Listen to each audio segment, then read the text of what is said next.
"That jet's too old for this mission." That's what the squadron's ace said, loud enough for everyone to hear. He laughed when she stepped into the cockpit. 12 minutes later, his radar went dark. He never even saw her coming. What she did next wasn't just unexpected, it rewrote the rules of air combat. Welcome to the human stories.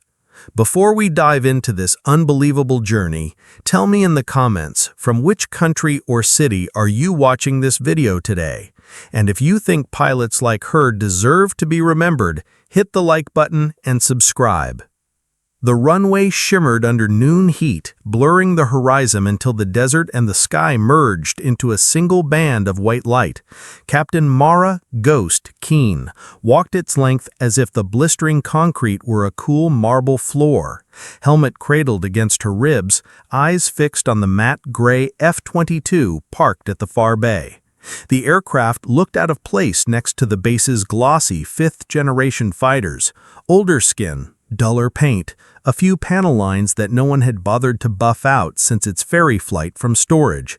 Mechanics gave it nicknames: Museum Piece, Hangar Queen, sometimes That Thing. Mara heard all of it, but she never answered.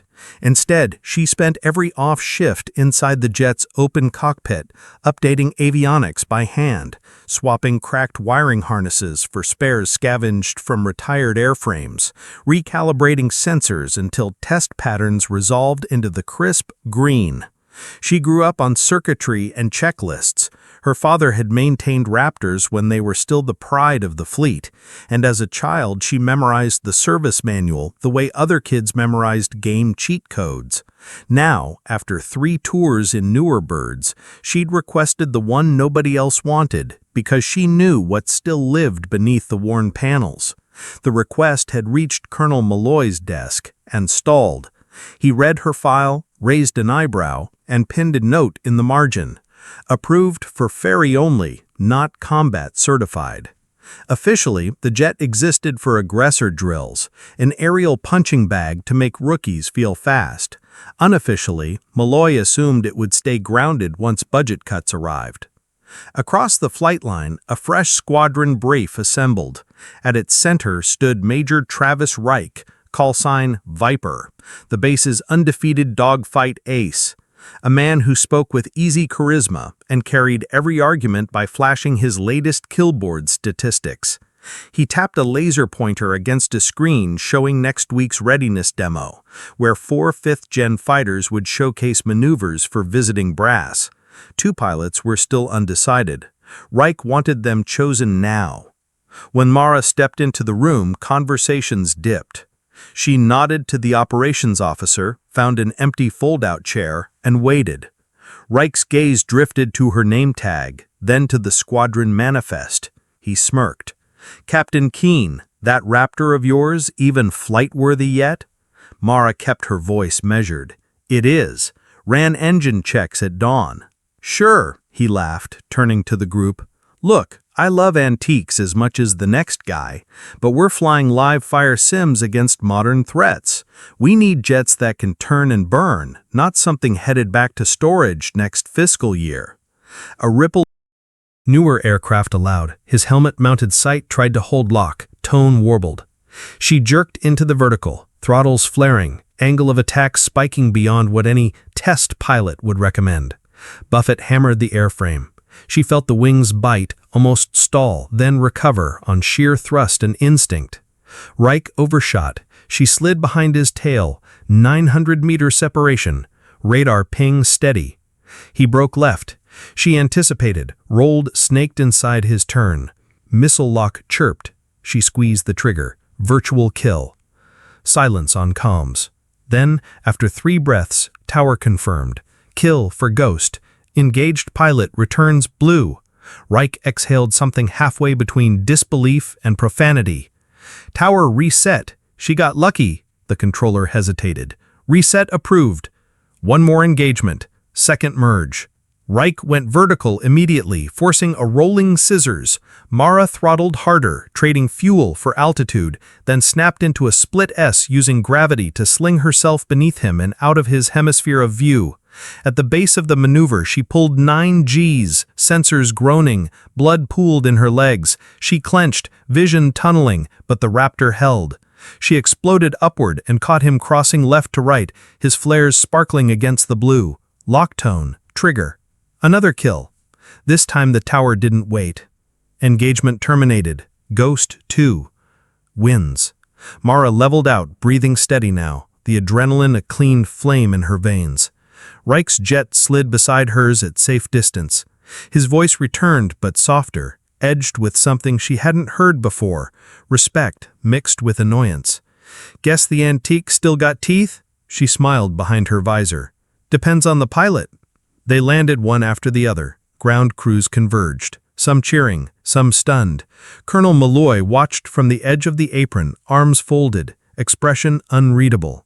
When Mara dismounted, Rees handed her the flight printout. 2 kills, 0 faults. She tucked it under her arm and walked toward the ops building, helmet swinging lightly at her side. Malloy intercepted her halfway. He studied the numbers, then her, then the aircraft cooling behind them. Finally, "You just put the oldest fighter on this base at the top of the readiness chart?" She met his eyes. "Sir, age is maintenance. Skill is currency." Malloy gave a grudging nod. "We'll need to recalibrate some opinions." Across the tarmac, Reich removed his helmet slowly, staring at the Raptor as if seeing it and her for the first time. The smirks from earlier were gone. He wasn't angry. He looked rewired, recalculating all the truths he thought were carved in stone. In the control tower, the communication light blinked, a direct line from the Pentagon. Malloy answered, listened, then looked at Mara with something close to surprise. The call lasted 30 seconds. He hung up.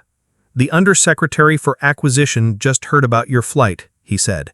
"They want to observe tomorrow's demo, and they want you in that jet." Mara allowed herself a single nod.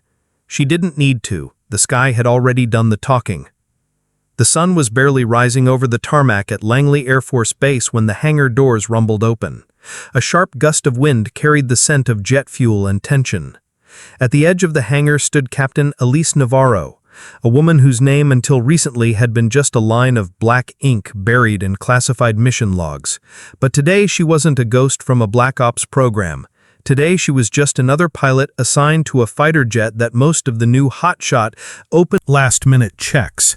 The mock mission would begin in just under 15 minutes. Elise walked toward her aircraft like she'd done it 1,000 times, because she had, though most in this new generation would never know just how many skies she'd commanded before they could shave. She climbed into the Raptor. The canopy hissed shut. From the tower, observers watched as the F-35s taxied out.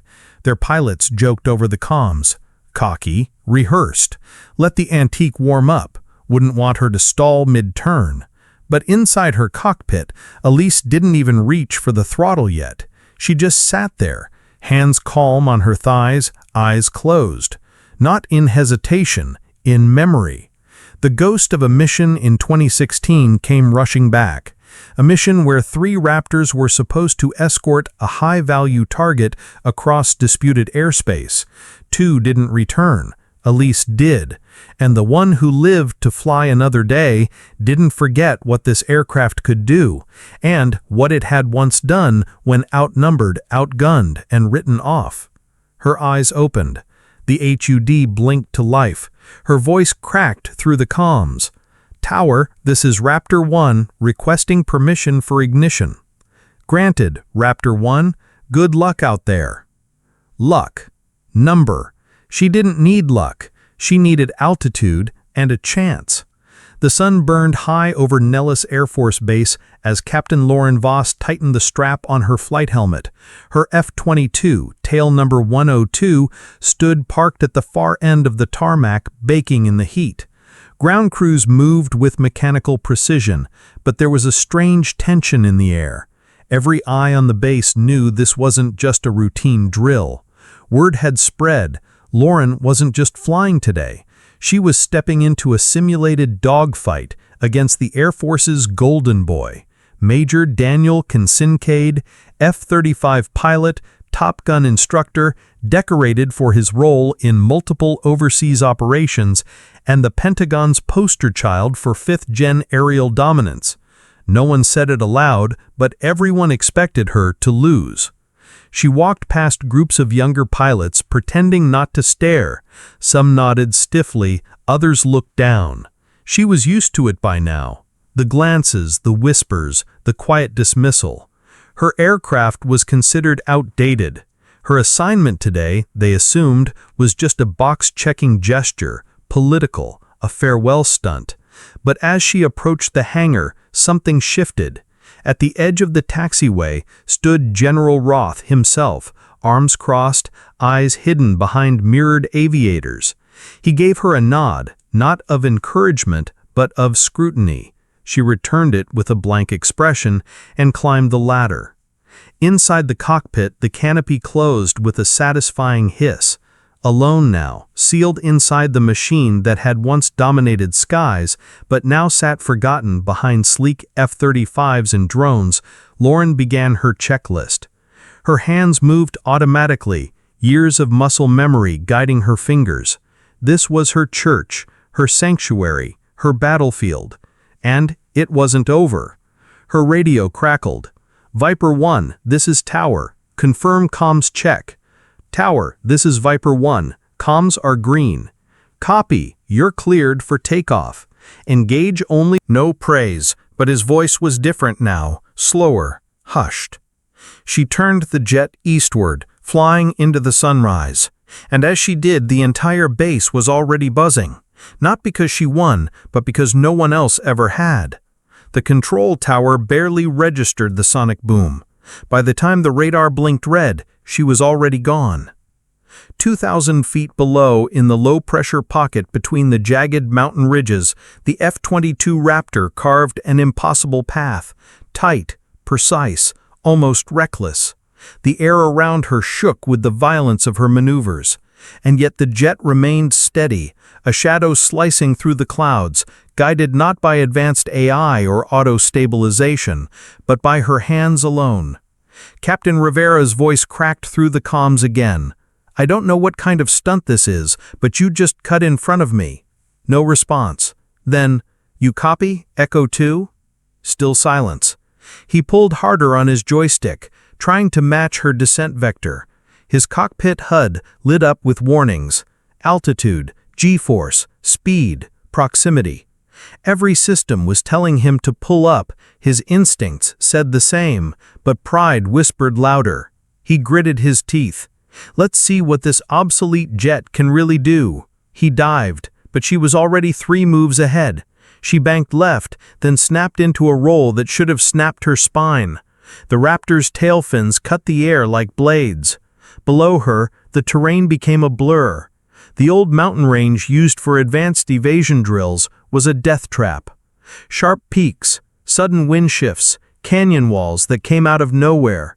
No sane pilot flew this low, especially not in a mock dogfight. But she knew every gust, every updraft, every rock face by memory. She'd trained here long before simulators were installed. She kicked the afterburner. The F-22 roared like a dragon unleashed. Rivera lost visual instantly. "Tower, I've lost target Echo 2. Radar just went dark." "Negative," replied the controller. "Target is 400 meters behind you." "What? That's not possible." It was. She'd vanished into the ridgeline and come out behind him, silent, predatory, perfectly aligned for a clean shot. "Kill confirmed," she finally said, calmly. His heart dropped. The digital dogfight tracking system buzzed on his dash. She'd locked him before he even realized he was prey. In the observation room, the colonel's hand froze over his coffee cup. Around him, officers stared at the screen in disbelief. The woman they'd benched, humiliated, dismissed as a leftover from a bygone era, had just taken down their golden boy in less than 90 seconds. And not with speed, with mastery. "What the hell just happened?" someone whispered. Another officer leaned closer to the monitor. She reversed the altitude vector, used the thermals from the southern face. That move's not even in our training modules, because no one had ever pulled it off. Not since 2000. That looked more like digital simulation than real flight. The Secretary of the Air Force saw this, and his only question was, who trained her? I did, she replied calmly, before you grounded me. A pause. Then a nod from the man across the table. We made an error. You were on the Raptor program before most of us even qualified for your squadron. That knowledge should have been respected. Instead, you were treated like an outdated system file. He tapped the screen again. We want to offer you a new position. She raised an eyebrow. Flight instructor at Nellis Experimental Maneuver Training? And a seat on the next Red Flag Operations team. She glanced at the screen, then at the faces staring at her, waiting for her to smile, to accept, to feel vindicated. But she didn't. Not yet. Why now? Because we saw you fly, said the youngest among them. And because the best pilot in this facility came back pale, quiet, and said only one sentence. She erased me in the air. She didn't smile. Instead, she let the weight of their words settle, and then replied, I'll take the seat, but not for you. For the pilots who are still ignored because someone in a room like this thinks they've already peaked. The older general nodded slowly, a faint expression of respect passing across his face. Understood. She turned to leave, not waiting for more ceremony. Outside, the sky had begun to darken into that deep Nevada twilight. Dust rising over the horizon like smoke from forgotten fires. She moved past the tarmac where the F-22 sat alone. The maintenance crew still staring at the data printouts in disbelief. The jet had flown hotter, tighter, and faster than its specs allowed. And not because of upgrades, but because the person in the seat had pushed it beyond expectation. Near the hangar, Rivera stood, helmet in hand, silent. He hadn't spoken since the flight. When she passed him, he didn't try to speak this time either. Instead, he saluted, not out of rank, but out of something older, something deeper. She returned the gesture, then walked past him toward the barracks. Later that night, she sat alone under the stars, outside her quarters, a steaming mug in her hand, the cool desert wind pulling at her hair. The base was quieter than usual. No drills, no engines roaring, just stillness. Behind her, footsteps approached. Colonel Granger. He didn't speak at first, just stood beside her for a moment, hands behind his back. You know, he said finally, I read your old flight log last night from the early years, the one you handed in before your reassignment. She didn't look at him. Most people skipped it. I didn't, he said. I saw the entry from the test flight over Alaska, 200 hours in freezing altitude. You caught a systems failure mid-flight and still made it home. That Raptor saved me, she said softly. I owed it the same. He nodded. You gave us more than we deserve today. She finally turned to look at him.